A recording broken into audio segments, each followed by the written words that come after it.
All right, looks like we're alive. Hi, everyone. Happy Friday. And today we have a really interesting session with Rafi and with Josh here. We're going to be talking about accessibility.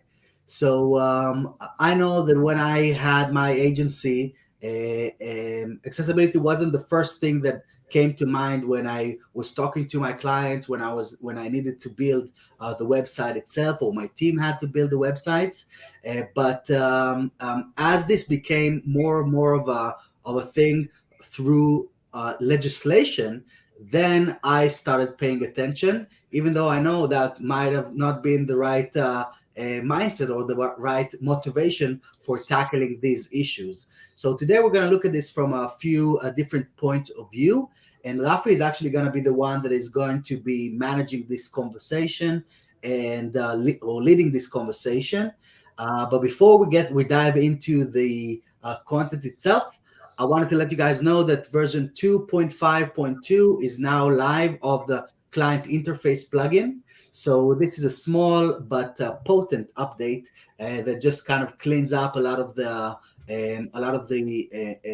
small bugs that we had and edge cases that we had on our desk from the previous Black Friday sale, that we had like a nice surge of users that allowed us to optimize the product a little more. So go ahead and click the update button. And right now I'm gonna hand the conversation over to you, Rafi, so we can you can introduce yourself, Josh can introduce yourself, and you can take over. So how are you, I'll Rafi? I'll try my best. I'm not quite as experienced in this as you, but I'll give it a shot. So hi everybody, I'm Rafi. I do partnerships management at Accessibility. I've had the privilege to work here for almost 2.5 years now and seen the majority of our journey into the US market and into the global market. It's really exciting to be able to say without any kind of sarcasm that where you work does good and lets you do well. So that's about it for me. Josh, if you want to introduce yourself and then we'll get started. Thank you, Ravi. And yes, my name is Josh Basil. I am a C45 quadriplegic. My life changed forever when I was 18 years old. This was back in 2004. I was on a family vacation at the beach, and a wave picked me up, threw me over my boogie board, and slammed me on my head. And that day I broke my neck. It changed my life forever. I ended up going back to school. Then I went to law school and graduated magna cum laude without ever flipping a page with my fingers. And I've been a really very active disability rights advocate and trial attorney across the United States. Whenever I find barriers, I want to break them down and open doors for persons with disabilities. And right now, since February, I've been the community relations manager here at Accessibility, and I've loved this journey, and I love continue to move forward and making the world a little more accessible, especially on the internet. So thank you, Rafi. Thank you for introducing yourself. And by the way, just so everybody knows, I only hear really good things about the job Josh is doing. And so we're hoping to all get the chance to see him in DC soon. Because as many people do now, we have a bit of a distributed team. So just a quick introduction about the webinar itself. Of course, we're here to talk about how to integrate web accessibility into your offering, why it's so important, what are the benefits of being accessible, and so on. We're going to do it like a Q&A, so we'll try to make it engaging because I know everybody listens to way too many webinars and podcasts today. And then after that, we'll do a quick demo of the solution, and we'll be happy to take any questions. So Josh, let's start with this. From your personal experience, can you share how it feels for you to use the online world as it is today, currently? It can be a frustrating experience. Unfortunately, less than 2% of the internet meets accessibility guidelines. So for me, when I go to a website, all I want to do is access the information, the products, and the services that website, has. Like, businesses offer incredible things to their visitors and their customers. And I just want to be a customer and go to their site, being able to navigate and get to the information I need, which is not always possible, or be able to get a product and go from, finding the product to checkout.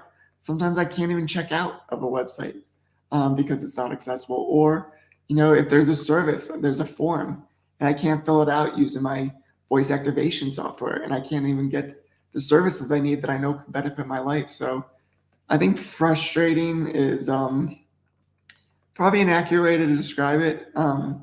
There's a lot of other feelings in there just because I just really want to be a part of it and experiencing it like everyone else. But yeah, so frustrating, I think, is the best way to answer that.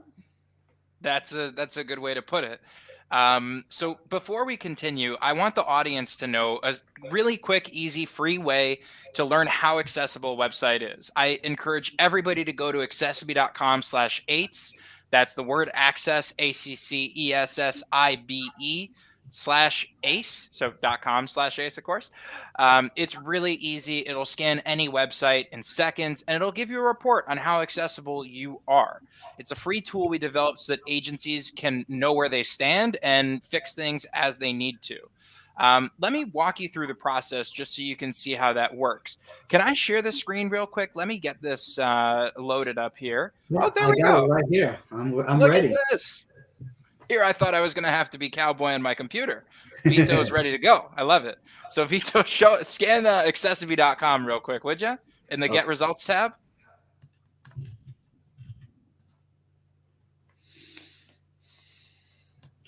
So I can see that we have a few more friends joining us, Harry and Roy. Okay. Should we bring them on the call? On the call? Like, should I bring them to the screen? I mean, that's up to you. I think we're good with Josh and me and you for now. I don't want things to get too confuzzled too quickly. But at the end for questions, I think that'll make a lot of sense. Okay, that's great. Okay. So let's see what we got. Yeah, so as you can see, it says we're compliant, and that's really reassuring because this is our website. It would be a little awkward if we weren't. But the nice thing about this scan is it shows you different areas that most people don't think about. A lot of people are familiar with basic elements of accessibility like alt text for images, right? So if you're using a screen reader for some reason, you may be blind, you may have severe dyslexia, whatever it may be that causes you to use that screen reader, you need descriptions for the images. About 50% of websites have those descriptions for images, but usually that's for SEO, not for accessibility. The problem really lies in other elements where you have, we did a research paper about 2 years ago showing that 90+% of pop-ups, drop-downs, and forms are not accessible at all. And like Josh said, those are some of the things that are what allow somebody to go through and make a purchase on your website or add something to your cart or anything like that. And so the functional accessibility needs to be just as important as what people pay attention to on the day-to-day. And that's part of why AI is so helpful. Because for a lot of people, they're not experts in accessibility development for the simple reason that most of them don't know that they need to be accessible. So having an AI component to the process helps simplify it for a lot of organizations that otherwise wouldn't have been able to achieve a level of compliance that is acceptable. So I think this showed really well, by the way, and this website is which one? Is Tarim? Yeah, so this is our website just to kind of see how we're doing. And I'm also going to share this link here in the chat so everyone can jump in. I can see that Terry wants to check out some of her websites. So how are you doing, Terry? Good to see you. And hi, Terry. so we have this link now pushed onto the chat. I hope it's going to appear in every one of those different channels. But yeah, it looks like we're not perfect, but we're better than I was. I was a bit scared to drop my link in here, but looks like we do have some things to update. But all in all, it's better than nothing, right? Look, it could be worse, right? One of the things that I like to say, and I know it's a very San Francisco thing to say, but accessibility is really more of a journey than a destination. There's no such thing as a perfect website that's built perfectly for everybody all the time. The internet evolves and changes very quickly. But what we need to do as agencies and as people who help agencies is find a way to build an effective and comprehensive strategy to achieve accessibility in an ongoing way.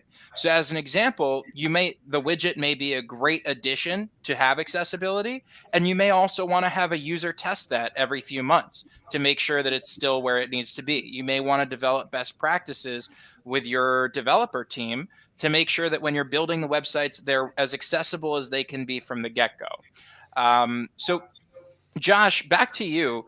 We know how it feels for you to use inaccessible websites, but what's it like when you find an accessible website, whether they're using Access Widget or any other solution? Well, it feels welcoming. It's just being able to have a website that, is saying, we took the time, the effort to make this site accessible for everyone. It sends a really strong message that they get it. And, too often it's, websites are not, and businesses, small business, medium businesses are not accessible because they are like, we want to go after persons with disabilities. We don't want to include them. No, it's not like a vengeful thing. It's more of just like an awareness. So often I speak with, even nonprofits, for-profits, and let them know about web accessibility and the web accessibility gap. They're like, they did not know. So it's like, so for me, when I go to an accessible website, I feel like they've opened their doors, they've opened their arms, and they're saying, we want you to be a part of our business journey. And I want to, like, it's a really good feeling to go to an accessible site. And, but unfortunately, with less than 2% of the internet being accessible, it's that welcoming feeling it doesn't happen enough. But you know what? It's getting better because we're having these conversations. Diversity, equity, inclusion within businesses are being spoken way more today than they were 5 years ago, and way more than 5 years than 10 years ago. Like it's incredible the direction we're going in, and businesses are really saying, we want to be a part of this journey. Yeah. Now, Josh, before we move on to the next question, you mentioned a really important word there with 2 words, the accessibility gap. Can you give us a couple of sentences on what that is and why it's so important to be closing it? So the web accessibility gap is the fact that hundreds of millions of websites still remain inaccessible. So the gap is that 2% number. Right now, we need to move that 2% number to 5%, to 10%, to 50%, and someday, hopefully, to 100%. But the only way to do that is through awareness. And in my opinion, is uniting, the entire web accessibility community, and for everyone to be able to come together to recognize that we can do better and that we need to do better. We must do better. And, through Accessity with AI-powered solutions and a full suite hub of other services, it's just, we can be part of that journey with you to make it easier. And that's why I've joined Accessity since February. It's like, I wanted to do something proactive, to be a part of doing something to make a difference. And I firmly believe in what we're doing, and I think we're doing a great job, and we can continue to improve. And I just want to invite every website that's out there that wants to learn more. We have so much information, so much awareness, so many things that we can be able to do together and go together. And then the AI powered solution is just a really easy way to be able to bring so much more usability to your website for so many different types of disabilities and abilities. Definitely. And when you do that, when you make your website accessible, I mean, a lot of businesses talk about customer loyalty, repeat business, referrals, all of this.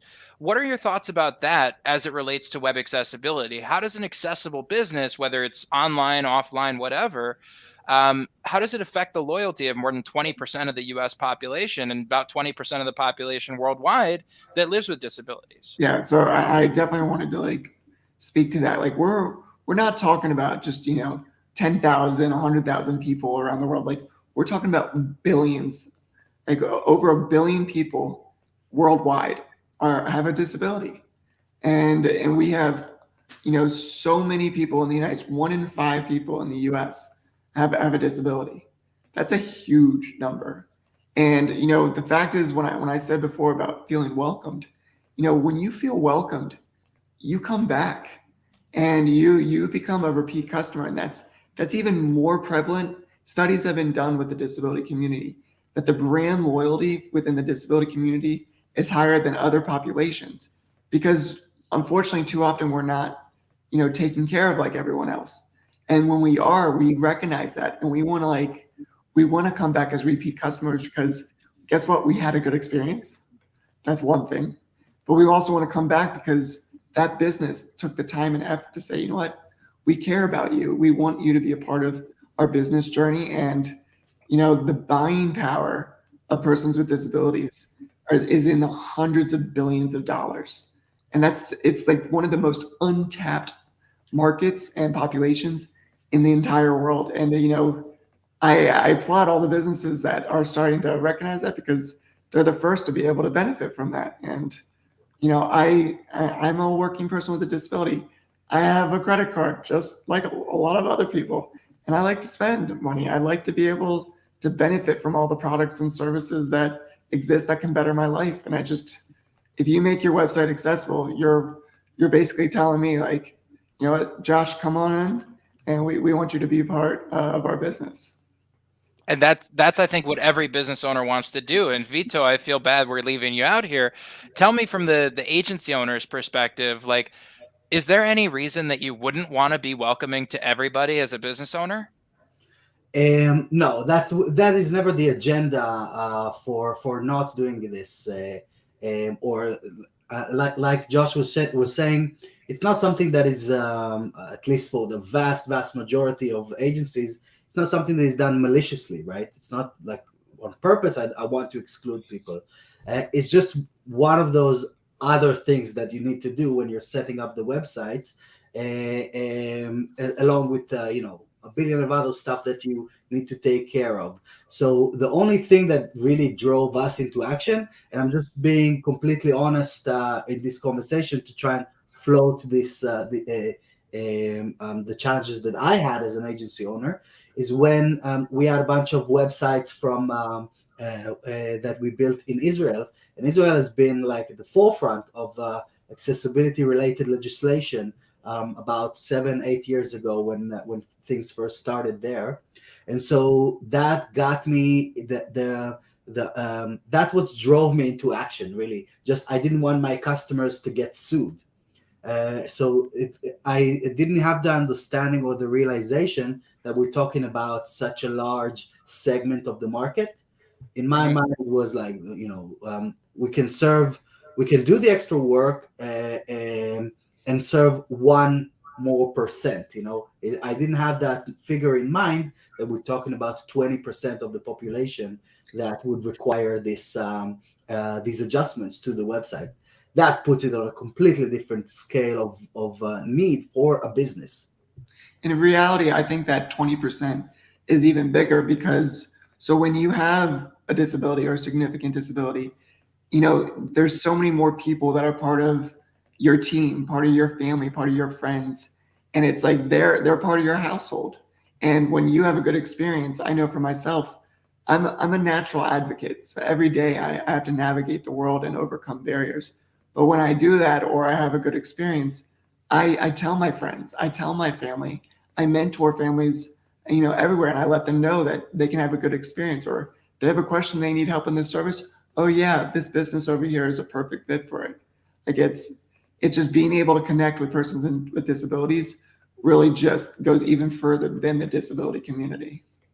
So I think something that is very powerful for me with this conversation is, first of all, putting a face on it. So thank you, Josh, for coming on this session and showing the actual person behind this decision, whether to do it or not, or just to think about this, because I think that this makes a whole lot of difference when you come to that stage of the build, and you need to do it for something. So now we can do it for Josh. If we can think of Josh and have that discussion with the client, have this decision being made. So I just want to thank you for being here. And this is thank great. you, Vito, for the opportunity to have the conversation. Once you have awareness building, then you have an opportunity then to take it to the next level of doing something about it proactively. And Yes. with accessibility, there's we can be a part of this journey with you and help get your website to meet those accessibility guidelines. And you don't have to do it alone. So just, yeah, Vito, thank you for saying that. That's awesome. Yeah, and also very glad to be here and very glad to have Josh as a co-presenter here. It's I'm really glad that we had the opportunity to talk about all the ways that we're helping people and expanding the business. But Vito, you also mentioned that there's a legal side of this too. And we don't want to focus on that because it's not the main focus. It's not the main reason to become accessible. But we live in the real world and a lot of business owners are concerned by it. So it's something that, so the legal side in the US, it's the law. You mentioned Israel was one of the pioneers here. Israel has the IS 5568 law. In the United States, it's a little bit more confusing. We have the ADA, we have Section 508, we have UNRRA. Basically, all of these laws are intended to fight discrimination against people of all different types, but in particular, people with disabilities. And the issue up until now in the United States, and it's still being worked out, is that some of these laws are not as clear as they need to be. And so that leaves a lot of space for different people to have different opinions and complain about different things. But the good news is there are organizations like ours and like many others that are working to help all kinds of companies and agencies build accessibility programs so that they can do the best work that they can do to become accessible in an ongoing way. There's no magic bullet for accessibility that's going to solve all your problems forever, but you can create a really great holistic approach to accessibility and address your legal concerns that way. I think that addresses that. So, Vito, are you going to share the screen so we can do this quick demo?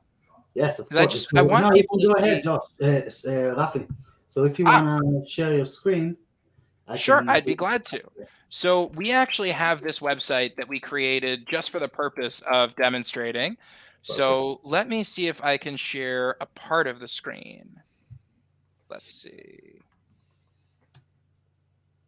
Share screen.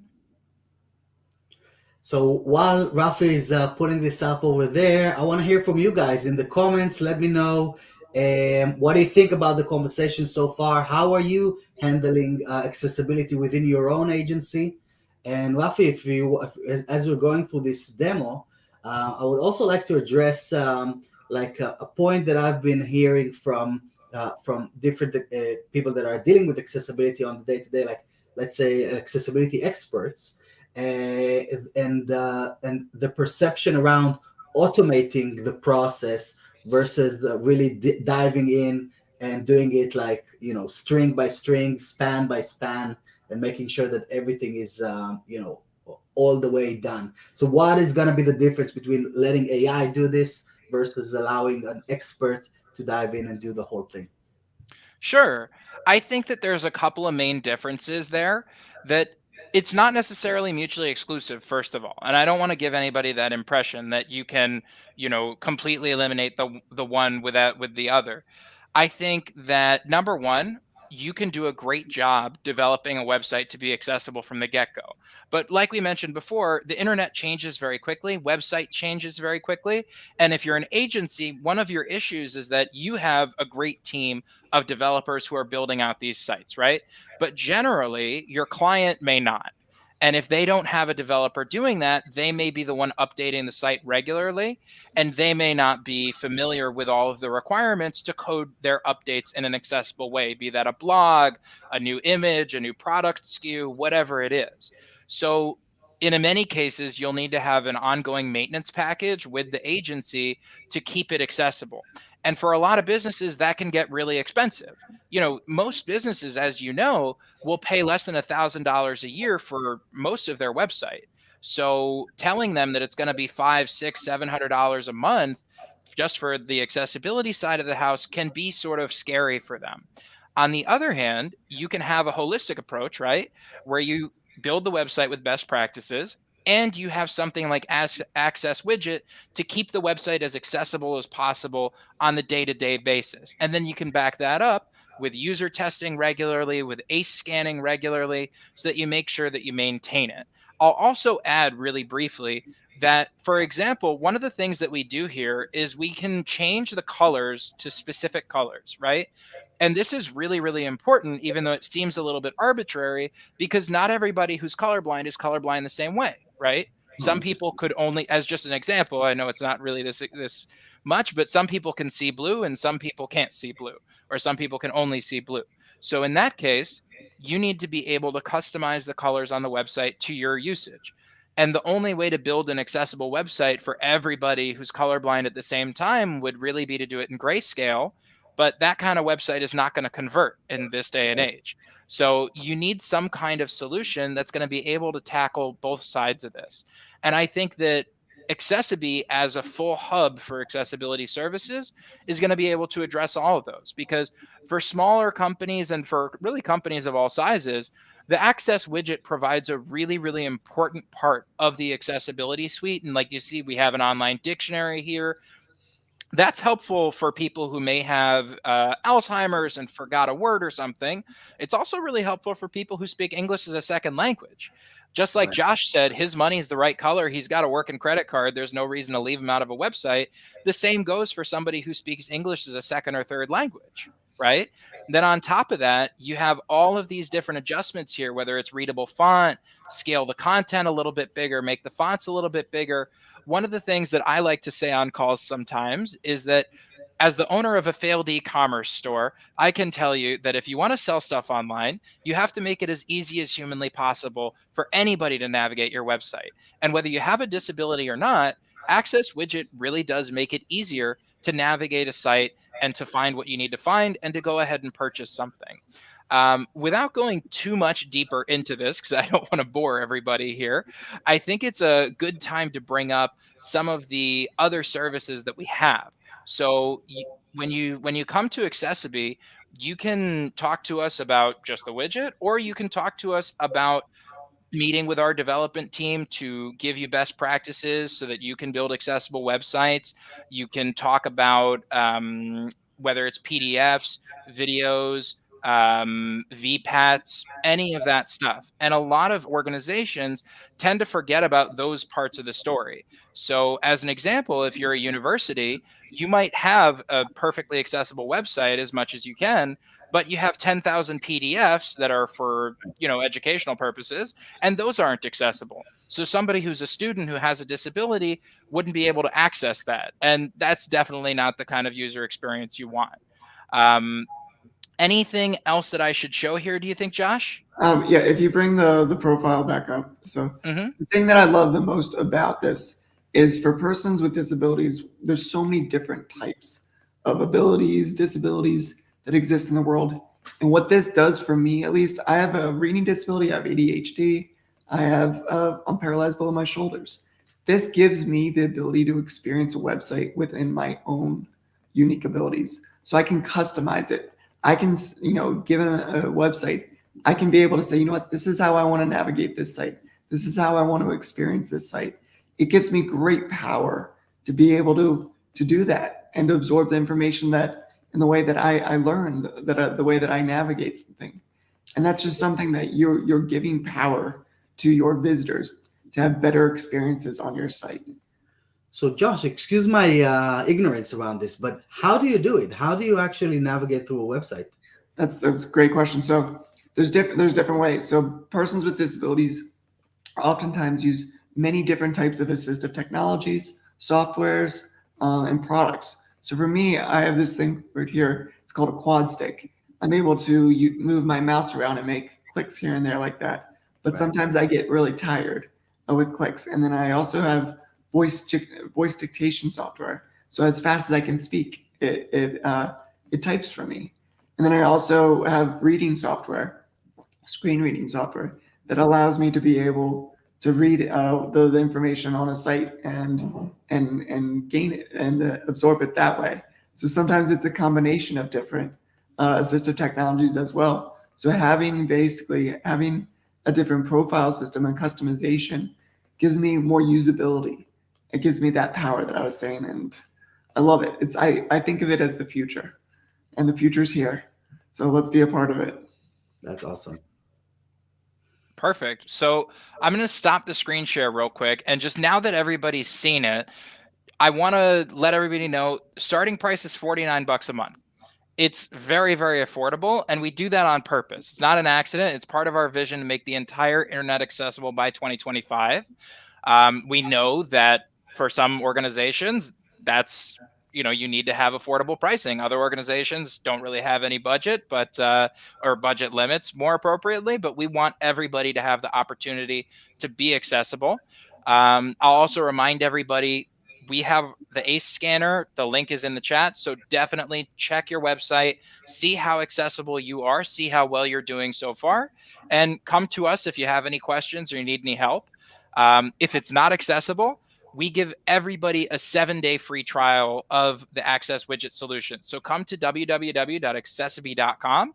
And if you have any questions, I'll be honest, it's pretty easy to navigate. We've built it pretty well. But if you do have any questions, we have an awesome customer support team.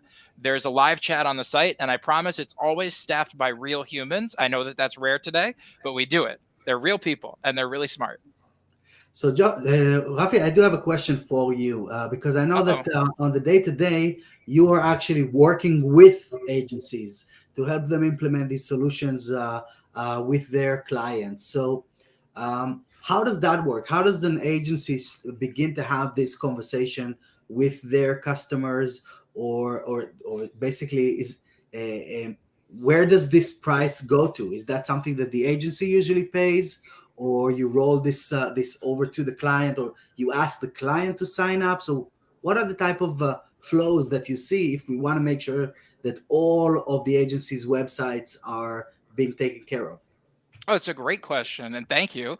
I probably should mention stuff like that. So you have two main tracks to our partner program, right? You have the reseller and you have referrals. So some organizations find it a lot easier to fit accessibility costs into their existing maintenance packages or other regular bills for their clients. So as an example, I spoke to a partner a few days ago. They have, I think, something like 200 clients, all of whom have their websites managed by this agency, and they pay at least $300 a month for their web management services. So on top of that, it's pretty easy to fit in another 40, $50 a month for accessibility. And in some cases, those agencies will actually offer several options. So they may have a basic accessibility package that just offers Access Widget, and then a more advanced package that offers, up to X hours a month in developer time and additional services. And that gives them a great opportunity to increase their monthly recurring revenue. I know everybody's looking for that now. And then you have agencies who do things more on a referral basis. And in some cases, it's just that their clients prefer to have their own accounts with things like this. As you know, a lot of organizations have third-party products that they're selling or reselling. But in a lot of cases, it's because they have a big network and they want to refer different people to us. In some cases, they're even referring their agency friends over to us because they realize, hey, it's a great opportunity to stand out. We definitely don't want to give it to our direct competitors, but if we have friends who are agencies, that's who we want to send Accessiby's way as well. And I'll mention, just I touched on it for a second, but being accessible is a great way to stand out today. Like Josh said, it's around 2% of websites in the United States and around the world are accessible. So if you're becoming accessible, it's like getting into Bitcoin in 2014. You're doing it way before everybody else, and you're going to see the benefits from it as well. Because again, like Josh said, I'm sorry to just steal all your lines, man, but if you're accessible, you're being welcoming to 20% of people that you were essentially slamming the door on before. And that doesn't make any business sense, to just slam the door on a huge population of people that, if I'm remembering the statistic correctly, it's about $490 billion a year in disposable income in the community of people with disabilities in the United States. In the UK, you have the purple pound, I believe it's called, and it's also in the hundreds of billions. So it's a really great opportunity for agencies to go to their clients and say, hey, not only can we make sure that you're legally compliant and protected and all of this, but we can increase your brand reputation by making sure that you are open and accessible and welcoming to everybody, which going into 2022 is more important than ever before. and make sure that you can actually sell to everybody. So I have a question for Josh. Rafi, am I taking over? I'm kind of used to Please. sitting in this seat. So I have a question for you, Josh. When it comes to this, so starting from this realization that only 2% of the internet is accessible, how do you navigate the other 98%? Or if I'm gonna get to the reason why I'm asking, let's say that an agency puts this at the forefront as part of the sales pitch for their clients. You need to make your website accessible because 20% of the population needs it, right? And so how can they actually gain that edge in your opinion, or what do you do when you go to a website that is part of the 98% compared to how do you find the ones that are part of the 2%? So really, this is so much of this as an advocate in myself is about raising awareness. So many of these business owners, they just don't know Yeah. about web accessibility. So right now, having this conversation, we're educating them, and hopefully they then educate others. But at the same time, there's just so much work that needs to be done on the ground to get the message out, and it's just in order to change that 2% and have it grow, you can't do it without awareness campaigns. And then we have a problem, and then recognizing that there are solutions out there to fix that problem and to address that problem and to do it on an ongoing basis. One of the things that I love about Accessity's AI-powered solution is every single 24 hours, it does another scan of your website and tries to fill in different holes and things of that nature. It's an evolving technology that continues to improve, and it gets better and better and better with time, which is, I love technology. When I was first injured in 2004, my world of independence was not the same that it was today. It's transformed. Like, we didn't really even have smartphones really back then. Like, it's a whole new world of opportunity. So having businesses recognize that this moment in time they can do something about it is what I'm trying to really deliver and instill in the minds of everybody I can get in touch with. I guess what I'm asking Josh is more from a user standpoint of what happens when you do go on a page on a website that is part of the 98% that is not. So And also, like, is there a way for you to find those 2%? all right, so of that 98%, when I really need to get something on that website, unfortunately, what I end up having to do is wait until I have a caregiver around or a family member around and have them help get me through it. That becomes really embarrassing. It doesn't, help with self-esteem to have to ask for help. But at the same time, you know what? Persons with disabilities figure out a way most of the time. But, it's good to make things easier on people, especially when you consider them to be valued customers. And for that 2%, one of the things that I also, love about Accessibility going above and beyond is we're creating a website right now called Access Find, where, currently you go to Google and you put in the search engine a website, you get 10 results. You have no idea if those 10 results are accessible. You almost have to go on the site and then actually take the website and put it into an auditing system to see, are they really accessible? But with Access Find, we're going to only have accessible websites through the search engine. And it's not going to just be accessibility sites. It's going to be other sites as well across the world to make it easier for persons with disabilities to find their websites. So I'd love for anybody listening to this, when you do get accessibility, you're going to be a part of that Access Find search engine and be able to have people around the world find you. Yeah, Access Find is a super exciting part of what we're doing. I think Josh mentioned it's in partnership with a bunch of other disability-focused nonprofits like the Christopher Reeve Center, the Viscardi Center, and more. And on top of that, one of the issues that we've touched on many times in this discussion today is that so few of these business owners know that they need to be accessible, and so few agency owners know how to make it happen. So another thing that we're launching very soon is Access Campus. And you can picture this like a Udemy course, but on steroids and only for accessibility.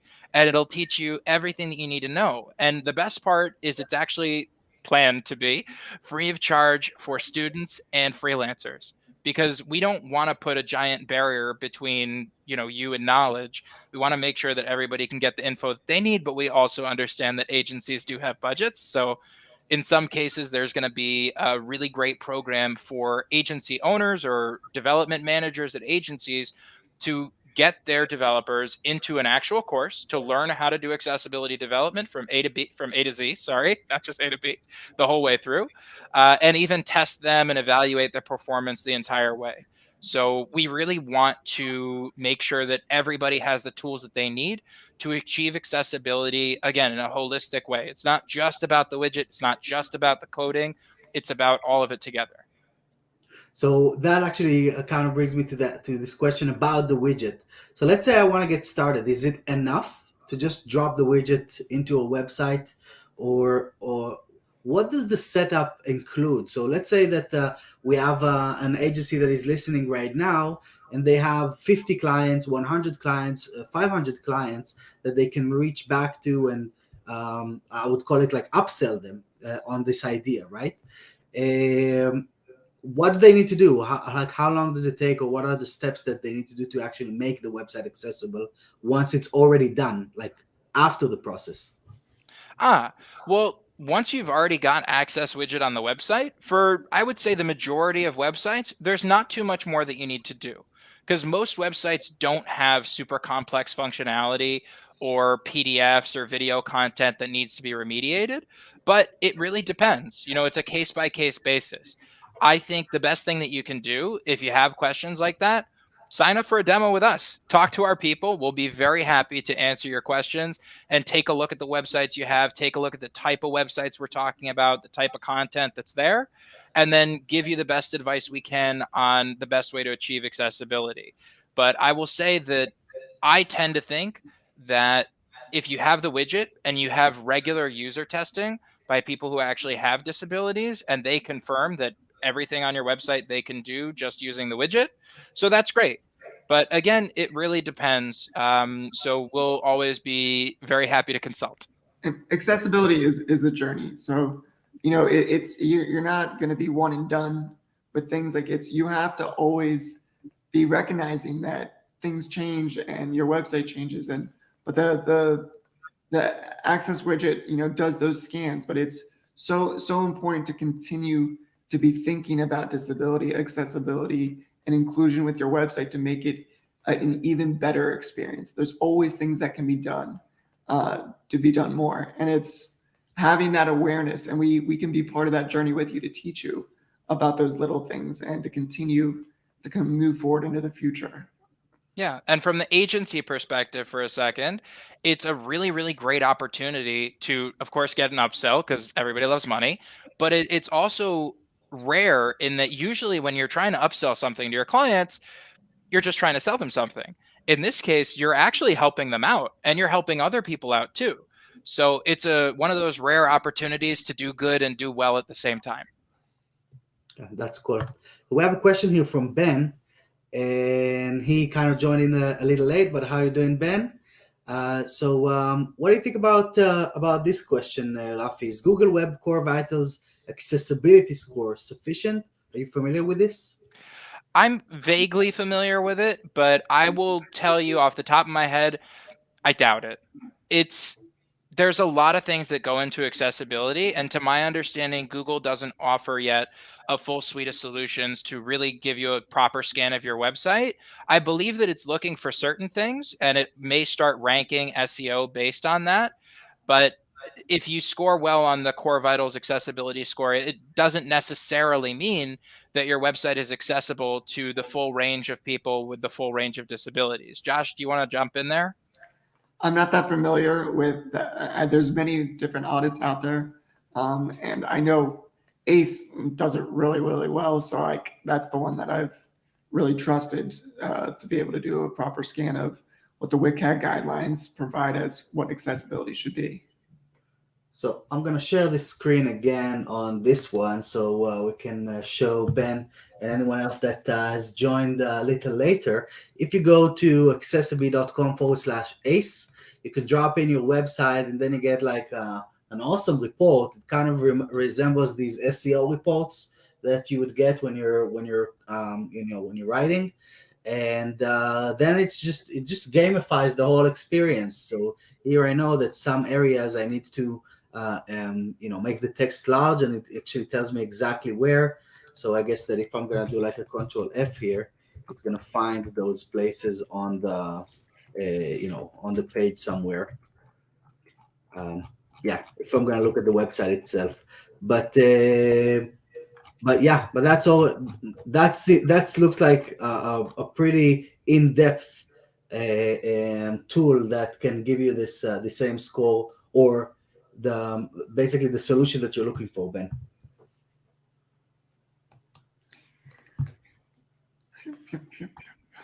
Okay, back to you, Rafi. What else? What else do we need to know, guys?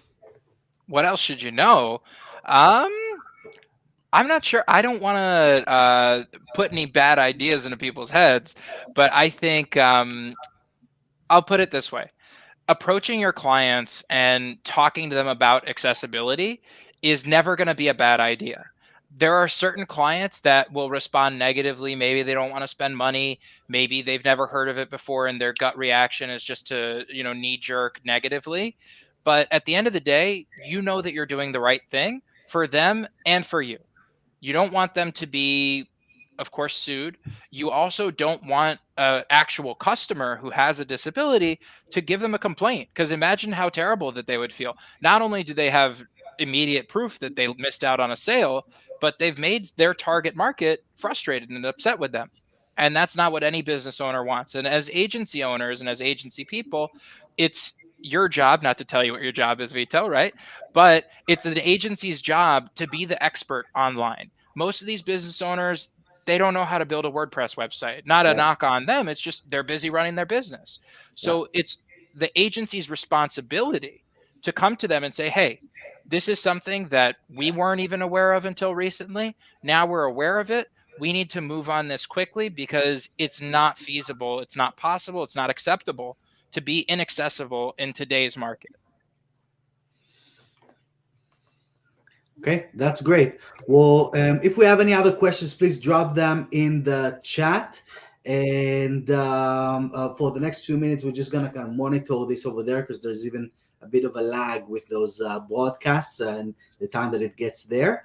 So, Josh, what do you want to say to agency owners as an advocate and as a user? I think even more than that of our products, really. Just saying, I need your help. Like we want to make the world more accessible. Everybody wants to help and to do something.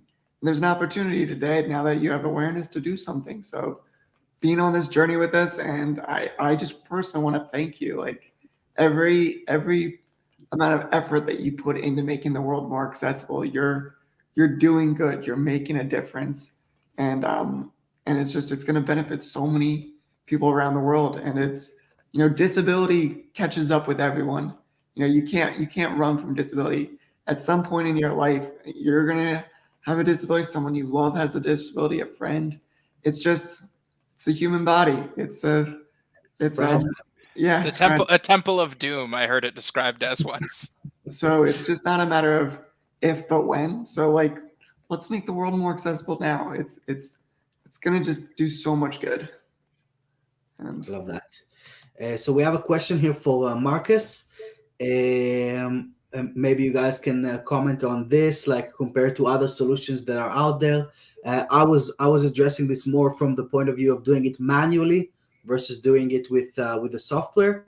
But we all know there's a few other softwares, pieces of software that are out there. So what makes accessibility superior? Well, I work here. No, I'm just kidding. I will say a couple of things, then of course I'll pass it over to Josh. But generally speaking, Our system is extremely robust. I think it's by far the most scalable of any of these overlay systems. I personally have had integrations with partners where we've made 8,000 plus websites go live in a single day without a hiccup. So the robustness is super, super important.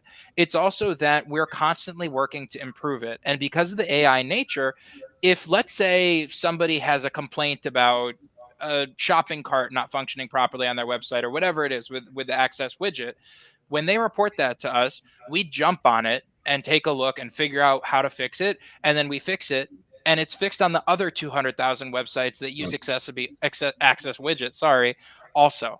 So we're always working to improve it, and we improve everything at the same time. And it's a holistic approach. I know I've said this many times, but it's not just about the widget or the overlay, if you want to call it that.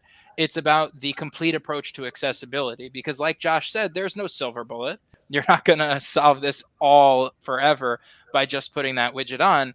So it's about choosing the right company you work with. How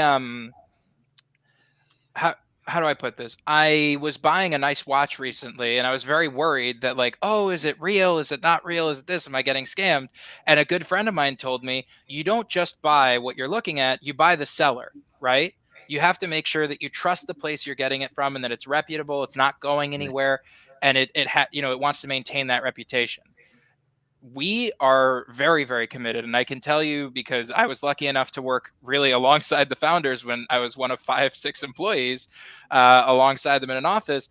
These guys actually care a lot. Sheer in particular built this system himself alongside a friend of his who happens to be blind, who's also a developer. So we're really deeply connected to this whole world. And we plan on being here years into the future, providing accessibility and improving our offerings. That's awesome. I think my big thing now is the other companies that have overlays, they're overlay companies. We're not just an overlay company. We're an AI full suite web accessibility hub. Like we have a full package of services to help businesses to bring accessibility to reality for them. And I think that's just a really important thing to emphasize. We try to go above and beyond because we want to be a part of this journey. And we want to do better for businesses all across the world, and no matter what size you are. And then when it comes to the AI-powered solution and the access widget, specifically, it has more usability for a more diverse group of abilities than other overlays. And that's something that, when I want to help persons with disabilities, I just don't want to help persons with paralysis. I want to make sure that we impact as many different abilities, as many different visitors and customers that come to people's websites, and to give them those options, those customized experience to better access their websites. So I think that's what differentiates us. That's a super important point, Josh. And I also want to just add on to there that you hear a lot in the ether today about accessibility for blind individuals or people that use screen readers. And that's super important. Of course, it's a huge component. It's very important. They deserve access. But like Josh is saying, there's a huge range of other disabilities out there. And it's not just the visible ones either. It's invisible disabilities. Some people have dyslexia, ADHD, autism, any of these. And our access widget helps address all of those concerns, as well as the ones that other overlays, if you want to call them that, do. That's really true, because when I was approaching accessibility with some of the nonprofits that we were working on and the nonprofit websites we were working on, it was really a lot of the focus was around that, making sure that those screen readers can interact with the system. So the form has to be in a certain type of order, and the and everything had to add like this alt text and all of those kind of stuff. So why do you guys think this happened? Why did this aspect of accessibility has gotten more awareness and attention than other aspects? We're having more conversations these days, and unfortunately, when the ADA was passed in the early 90s, the internet did not look the way that it looks today. And as the internet started expanding, it became the Wild West, and it grew really, really fast. And there wasn't enough persons with skills and talents that could provide the remediation services needed for the growing market. And nowadays we have scalable solutions, which helps to address, like Rafi said, like they were able to get 8,000 websites to have the AI powered tool in one day. That is not possible to do that with another individual company that does remediation. And it's so what I would want to say with this is that too often disability has been an afterthought. It's like we bring out a technology, we bring out a service, we bring out a website, and then later on we're just like, all right, now let's invite these other people to be a part of the story. And that's why we have a big problem today, is it's become an afterthought. But right now, recognizing that is the reality, we need to do something about it. And for future technologies, future websites that you build, making sure that accessibility and access and inclusion are built in from the beginning. Okay, that's great. So we have another question from Ben here. Does accessibility provide a solution when it detects an issue? Is the solution a manual intervention with the theme? If we're talking specifically WordPress, because most of the people that are on the conversation are going to be WordPress related. So what do you guys think? How can we help Ben? Sure. So it's a session-based tool.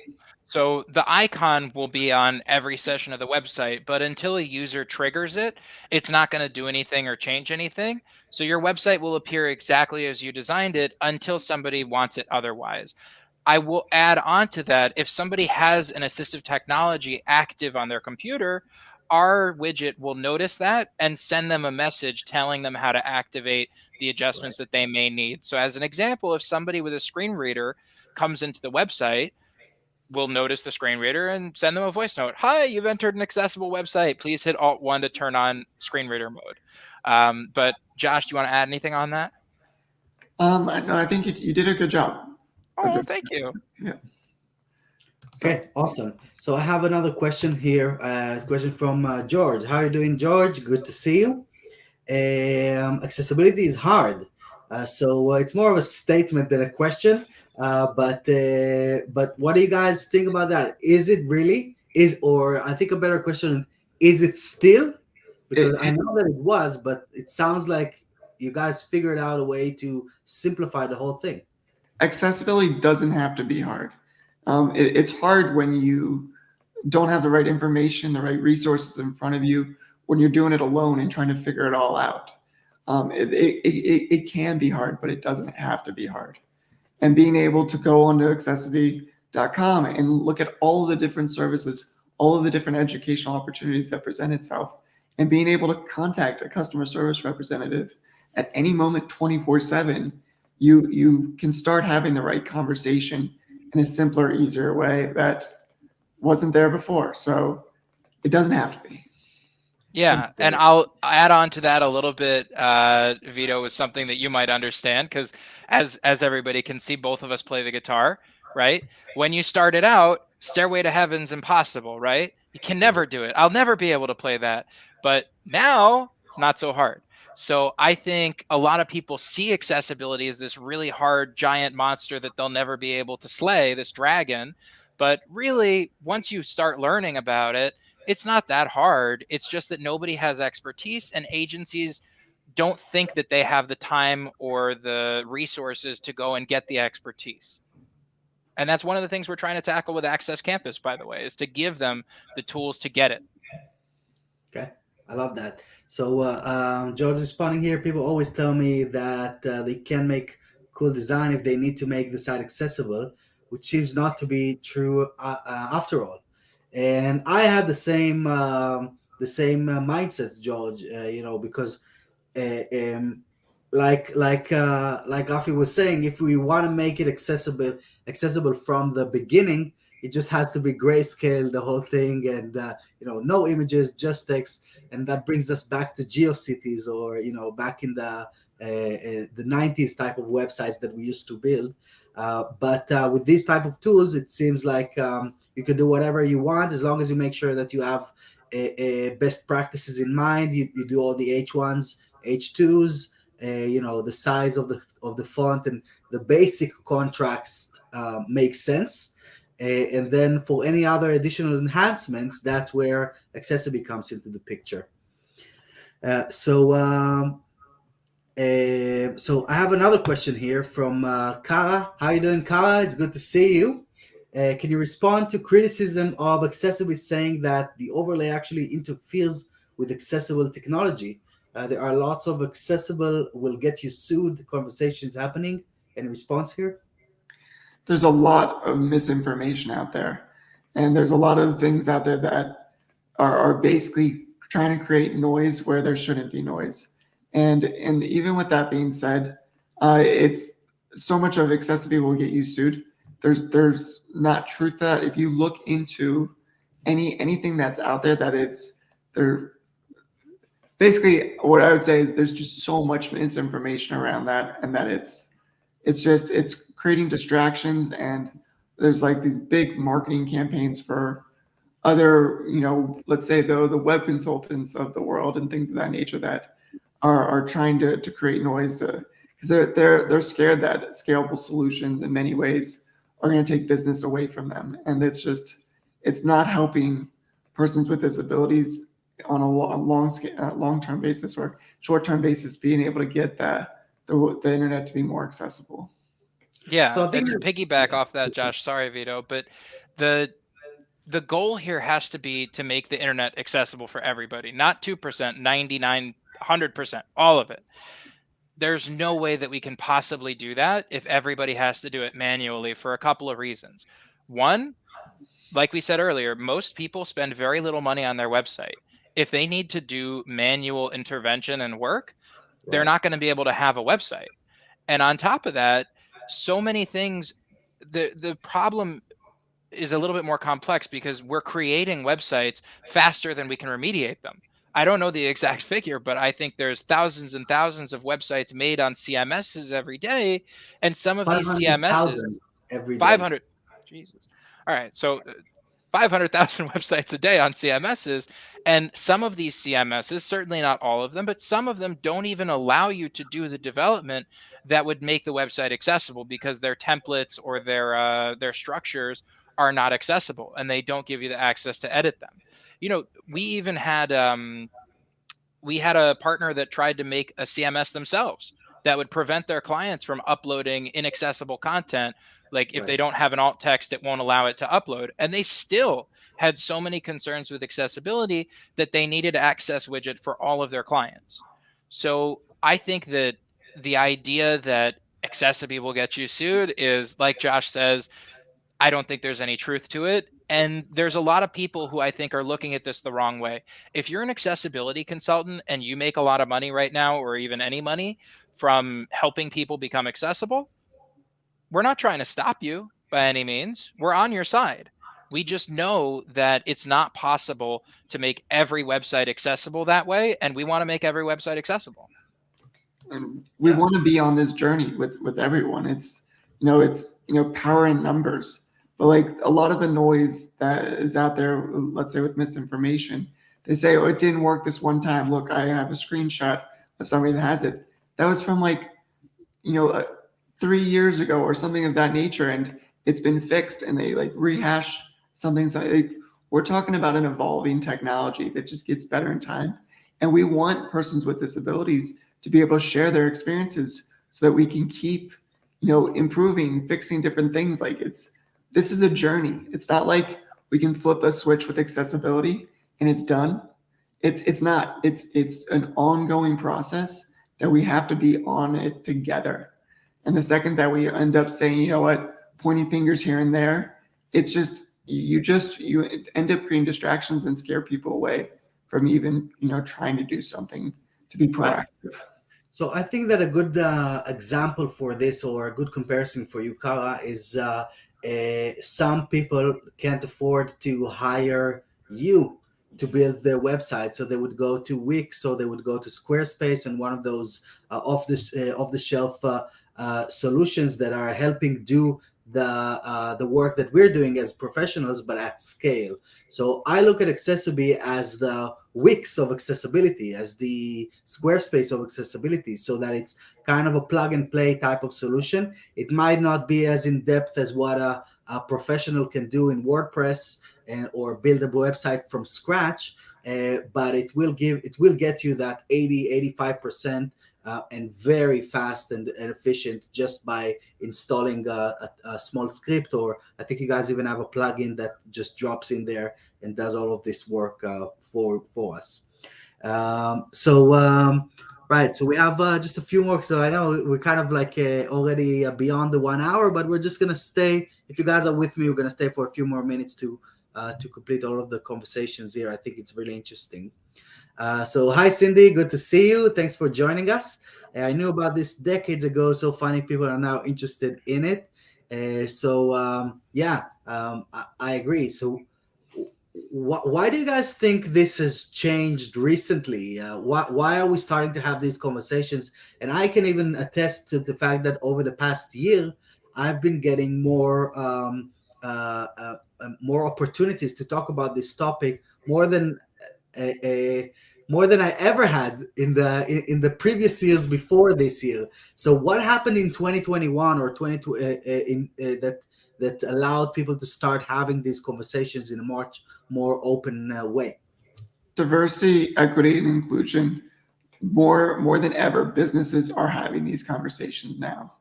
Businesses are recognizing that things need to be done. The way that businesses are run, the culture of businesses, they need to have different conversations, more forward-thinking conversations.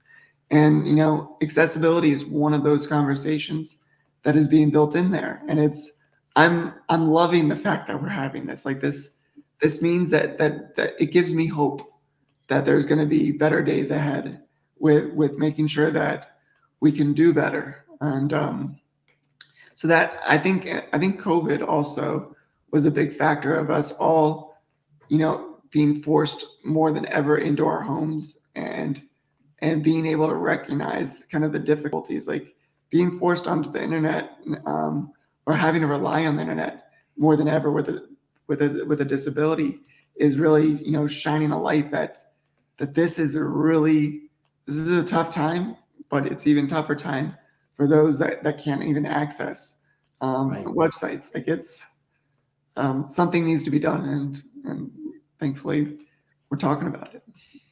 Yeah, I just as an example, I spoke to a friend of mine, Eric, a little while ago, who also happens to be a quadriplegic, and he uses a straw, like many people do, to operate chairs and such.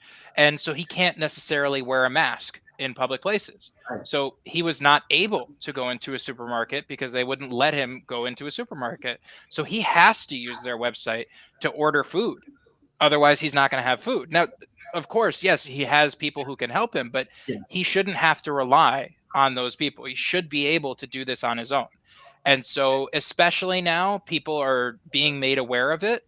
And I think also, as from my conversations with agency owners, what they're telling me is they're hearing from their clients, the business owners, that the customers and the business owners care now about DE and I, like Josh is saying, that it is a conversation that people are having, not just because they feel like they have to, but because they want to. I love that. And so I think we're going to wrap it up with Ben's comment here. Let's hope that 2022 is the year of accessibility to the forefront. And I 100% agree with that. Cheers to that. So thank you guys for joining me today. Thanks for educating us on this extremely important topic. Where can people find a little more about accessibility and accessibility as a whole? I think you can go to accessibility.com, www.accessibility.com. It's ACCESSIBE.com. And if you want to check how accessible you are, go to that same website and type /ACE right after it.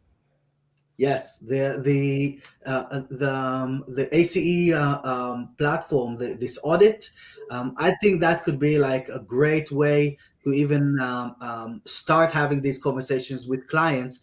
Just drop their link in there and send that link over in the email, so that they can really see what's going on the website. Or even more than that, you can just take the homepage and use Atarim and sprinkle some of those stickers on the homepage to show them what they can do to improve, or what you can do to help them improve accessibility on their websites as a whole. So thanks again, guys, and thanks to everyone that has been that joined us on this conversation. And have an amazing weekend. Take care, everyone. Thanks so much.